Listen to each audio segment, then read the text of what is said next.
Assalamualaikum warahmatullahi wabarakatuh. Salam sehat untuk kita semua. Perkenalkan, nama saya Sri Haryati dengan NIM 22811 3745, program studi PJJ PAI di UIN Siber Syekh Nurjati Cirebon. Baik, di sini saya akan memaparkan proposal penelitian saya yang berjudul Penerapan Metode Cerita Moral untuk Meningkatkan Pemahaman Karakter dan Etika pada siswa kelas 4 di Madrasah Ibtidaiyah Thoriqus Sibian, Cianjur, semester Gasal tahun pelajaran 2024-2025. Dalam pembahasan bab 1, ada pendahuluan yang mencakup tentang latar belakang, rumusan masalah, tujuan, dan manfaat penelitian. Di sini saya akan memaparkan tentang latar belakang dari penelitian kami. Meningkatkan karakter dan etika siswa merupakan tujuan utama dalam pendidikan Indonesia, khususnya di madrasah sebagai lembaga pendidikan berbasis agama Islam. Madrasah tidak hanya bertanggung jawab dalam aspek akademi, tetapi juga dalam membentuk karakter agar memiliki akhlak mulia, integritas, tanggung jawab, dan kepedulian terhadap sesama. Namun, tantangan globalisasi dan kemajuan teknologi informasi menyebabkan perubahan perilaku yang mengarah pada degradasi moral dan etika yang perlu segera diatasi. Nah, kemudian fenomena ini mengidentifikasi pentingnya mengutamakan pendidikan karakter di madrasah. Ki Hajar Dewantara dan Muhammad Nuh menekankan bahwa pendidikan karakter harus menjadi bagian integral dari sistem pendidikan. Dengan penerapan nilai-nilai moral dalam pembelajaran tanpa penanganan yang tepat, dampaknya adalah generasi yang kurang berintegritas dan bertanggung jawab yang akan berpengaruh negatif pada masyarakat. Nah, kemudian salah satu solusi yang dapat diterapkan adalah metode cerita moral. Melalui cerita moral yang mengandung pesan deduktif, siswa tidak hanya mempelajari ajaran agama, tetapi juga dapat merenungkan perilaku mereka dan menginternalisasi nilai-nilai kebaikan. Penerapan metode ini di Madrasah Ibtidaiyah Thoriqus Sibian diharapkan dapat meningkatkan pemahaman karakter dan etika siswa kelas 4 dan kemudian memberikan pengalaman pembelajaran yang menarik, interaktif, dan relevan, serta memperkuat pendidikan karakter di madrasah yang saya teliti. Kemudian rumusan masalahnya yaitu bagaimana tingkat pemahaman karakter dan etika siswa kelas 4 di Madrasah Thoriqus Sibian sebelum penerapan metode cerita moral. Nah, yang kedua, apakah penerapan metode cerita moral dapat meningkatkan pemahaman karakter dan etika siswa kelas 4 di Madrasah Thoriqus Sibian? Yang terakhir, apa saja hambatan yang dihadapi dalam penerapan metode cerita moral untuk meningkatkan karakter dan etika siswa di Madrasah Ibtidaiyah? Kemudian tujuan dari penelitiannya yaitu menganalisis tingkat pemahaman karakter dan etika siswa kelas 4 di Madrasah Ibtidaiyah Thoriqus Sibian sebelum penerapan metode cerita moral. Nah, yang kedua, mengidentifikasi pengaruh penerapan metode cerita moral terhadap peningkatan pemahaman karakter dan etika siswa kelas 4 di Madrasah Ibtidaiyah Thoriqus Sibian. Nah, yang terakhir, mengidentifikasi hambatan yang dihadapi dalam penerapan metode cerita moral untuk meningkatkan karakter dan etika siswa di Madrasah Ibtidaiyah Thoriqus Sibian. Kemudian manfaat dari penelitian. Penelitian ini memberikan berbagai manfaat yang signifikan bagi siswa, guru, madrasah, dan masyarakat. Nah, bagi siswa sendiri, penelitian ini diharapkan dapat meningkatkan pemahaman mereka terhadap nilai-nilai karakter dan etika seperti kejujuran, tanggung jawab, dan rasa hormat melalui pendekatan yang menarik dan mudah dipahami, yaitu dengan metode cerita moral. Proses pembelajaran yang menggunakan metode ini juga menciptakan suasana yang menyenangkan dan interaktif sehingga siswa lebih termotivasi untuk menerapkan nilai-nilai moral dalam kehidupan sehari-hari. Nah, kemudian manfaat bagi guru, penelitian ini memberikan pengalaman berharga dalam menerapkan metode cerita moral sebagai pendekatan pembelajaran untuk meningkatkan pemahaman karakter dan etika siswa. Nah, di sini guru juga dapat mengembangkan kreativitas mereka dalam menyusun dan menyampaikan cerita teknik yang relevan atau cerita moral yang relevan dengan materi pembelajaran serta kebutuhan siswa. Nah, kemudian selain itu, metode ini memberikan alternatif strategi pembelajaran yang inovatif sehingga mampu menciptakan suasana kelas yang lebih dinamis dan efektif. Nah, kemudian bagi Madrasah Thorikus Sibian atau bagi madrasah sekolah saya sendiri, yaitu hasil penelitian ini dapat dimanfaatkan sebagai panduan untuk meningkatkan kualitas pendidikan karakter di lingkungan sekolah. Nah, yang terakhir, bagi masyarakat, penelitian ini diharapkan dapat memberi kontribusi yang positif bagi masyarakat dengan meningkatkan pemahaman siswa terhadap nilai-nilai moral dan etika. Diharapkan akan terbentuk generasi muda yang memiliki akhlak mulia, bertanggung jawab, dan peduli terhadap sesama. Nah, generasi ini diharapkan mampu memberikan dampak positif dalam kehidupan bermasyarakat sehingga membantu menciptakan lingkungan sosial yang lebih harmonis dan bermoral. Nah, kemudian pada bab 2 ada landasan teori dan pengajuan hipotesis yang terdiri dari landasan teori, kerangka pemikiran, hipotesis pemikiran. Baik, di sini saya akan membahas tentang landasan teori dalam penelitian saya. Pendidikan karakter merupakan bagian penting dalam sistem pendidikan yang bertujuan untuk membangun akhlak mulia, moralitas, dan sikap positif yang menjadi dasar bagi individu dalam menjalani kehidupan. Nah, Ki Hajar Dewantara menyatakan bahwa pendidikan tidak hanya berfungsi untuk mencerdaskan kehidupan bangsa, tetapi juga untuk membentuk karakter yang berintegritas, bertanggung jawab, dan memiliki nilai-nilai kemanusiaan.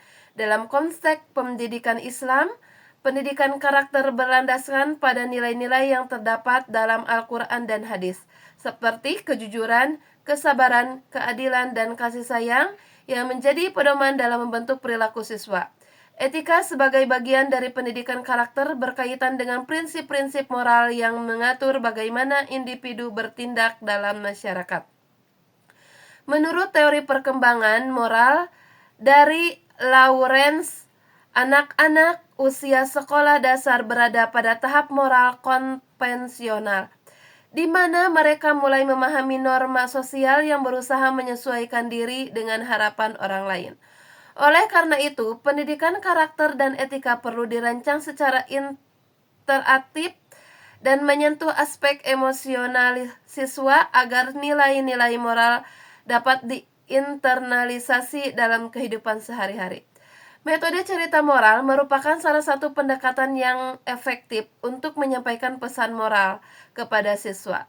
Di sini, menurut Zuhl, mengungkapkan bahwa cerita dapat merangsang imajinasi, emosi, dan refleksi, sehingga mereka dapat memahami nilai-nilai kebaikan dan keburukan melalui contoh konkret dalam narasi tersebut.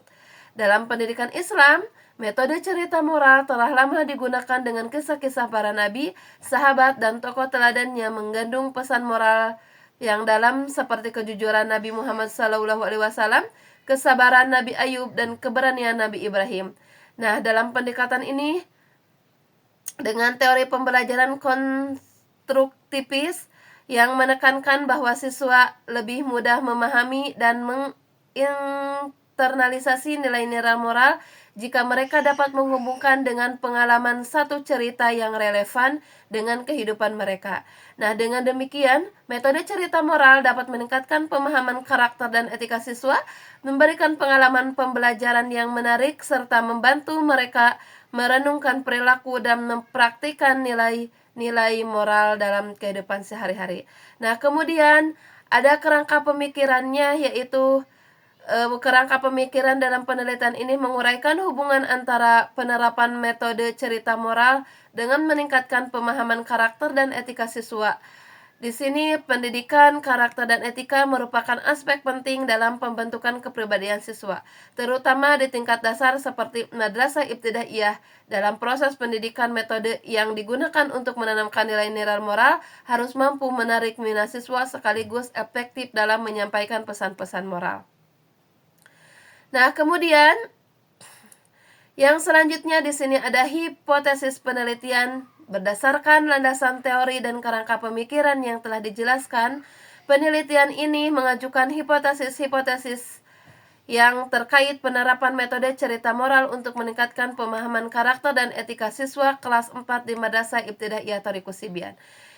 Hipotesis yang pertama adalah penerapan metode cerita moral dapat meningkatkan pemahaman karakter dan etika siswa kelas 4 di Madrasah Ibtidaiyah.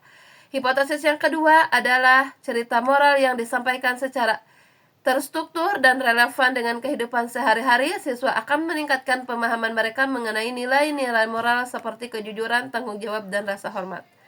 Hipotesis yang ketiga, penggunaan metode cerita moral yang melibatkan diskusi kelompok setelah cerita dapat meningkatkan kesadaran siswa terhadap pentingnya penerapan nilai-nilai etika dalam kehidupan mereka. Hipotesis yang keempat adalah siswa yang lebih aktif terlibat dalam mendiskusikan cerita moral akan menunjukkan peningkatan yang signifikan dalam pemahaman dan penerapan karakter serta etika dalam kehidupan sehari-hari. Hipotesis-hipotesis tersebut didasarkan dalam pemahaman siswa. Penerapan metode cerita moral tidak hanya memberikan pengalaman belajar yang menyenangkan dan relevan, tetapi juga efektif dalam menginternalisasi nilai-nilai moral dan etika. Dengan menguji hipotesis-hipotesis ini, peneliti bertujuan untuk memberikan bukti yang kuat mengenai efektivitas metode cerita moral dalam meningkatkan karakter dan etika siswa kelas 4 di Madrasah Ibtidaiyah Thariqus Sibian. Nah, kemudian dalam bab 3 di sini ada metode penelitian. Yang pertama ada setting penelitian. Penelitian ini dilaksanakan di Madrasah Ibtidaiyah Thariqus Sibian yang terletak di Kabupaten Cianjur dengan fokus pada siswa kelas 4. Penelitian ini dilakukan selama semester dasar tahun pelajaran 2004-2005 di Madrasah Ibtidaiyah Thariqus Sibian. Mengapa dipilih? Karena lokasi penelitian ini memiliki komitmen untuk memperkuat pembelajaran karakter dan etika siswa. Nah, kemudian ada subjek penelitian adalah siswa kelas 4 di Madrasah Ibtidaiyah Thariqus Sibian yang berjumlah sekitar 30 siswa. Memilih kelas 4 karena didasarkan pada pertimbangan bahwa siswa di usia ini tengah dalam tahap perkembangan moral yang pesat, sehingga mereka dapat lebih mudah menerima dan menginternalisasi nilai-nilai moral dan etika melalui cerita moral. Nah, kemudian selain siswa, guru yang mengajar di kelas 4 juga terlibat dalam penelitian ini untuk membantu dalam penerapan metode cerita moral. Nah, kemudian data dan sumbernya yaitu data yang digunakan dalam penelitian ini terdiri dari data kualitatif dan data kuantitatif. Data kualitatif diperoleh melalui observasi langsung terhadap proses pembelajaran di kelas, di mana peneliti mencatat interaksi siswa, partisipasi mereka dalam diskusi, serta respon mereka terhadap penerapan metode cerita moral. Observasi ini bertujuan untuk mengetahui bagaimana siswa merespon cerita moral dan sejauh mana mereka menginternalisasi nilai-nilai etika yang diajarkan melalui cerita tersebut. Nah, selain itu, data kualitatif juga diperoleh dengan wawancara dengan guru beberapa siswa setelah penerapan metode cerita moral. Nah, wawancara ini bertujuan untuk menggali persepsi mereka mengenai aktivitas metode tersebut dalam meningkatkan pemahaman karakter dan etika siswa. Dokumentasi juga digunakan untuk mendukung data kualitatif termasuk hasil karya siswa yang mencerminkan penerapan nilai-nilai moral yang disajikan. Nah, sedangkan data kuantitatif diperoleh melalui tes pemahaman yang diberikan kepada siswa sebelum dan sesudah penerapan metode cerita moral. Tes ini dirancang untuk mengukur tingkat pemahaman siswa terhadap nilai karakter dan etika terkandung dalam cerita moral. Selain itu, angket juga digunakan untuk mengumpulkan data dari siswa mengenai respon mereka terhadap metode moral. Angket ini berisi pertanyaan skala Likert yang bertujuan untuk menilai sejauh mana siswa merasa metode tersebut membantu mereka dalam memahami dan mengaplikasikan nilai-nilai moral dalam kehidupan sehari-hari. Nah, teknik pengumpulan datanya yaitu melalui observasi, melalui tes, kemudian angket juga. Nah, di sini angket disebarkan kepada siswa untuk mengetahui respon mereka terhadap penerapan metode cerita moral dalam pembelajaran karakter dan etika. Kemudian teknik analisis datanya, data yang diperoleh dari observasi wawancara, kemudian tes pemahaman dan angket akan dianalisis secara deskripsi, kualitatif, dan kuantitatif. Analisis kualitatif dilakukan dengan menggunakan teknik analisis data. Data yang diperoleh dari observasi wawancara, tes pemahaman, dan angket akan dianalisis secara deskripsi, kualitatif, dan kuantitatif. Analisis kualitatif dilakukan dengan menggunakan teknik reduktif data, penyajian data, dan penarikan kesimpulan untuk memahami respon siswa dan guru terhadap penerapan metode cerita moral. Wawancara dan angket dianalisis untuk mengidentifikasi tema-tema utama mengenai pemahaman karakter dan etika siswa, serta hambatan yang dihadapi dalam penerapannya. Nah, kemudian analisis kuantitatif dilakukan dengan analisis data tes pemahaman menggunakan statistik deskriptif untuk mengetahui tingkat perubahan pemahaman siswa tentang nilai-nilai moral sebelum dan setelah penerapan metode cerita moral. Perbandingan skor post-tes dilakukan dengan uji untuk mengukur signifikan perubahan pemahaman siswa terkait karakter dan etika.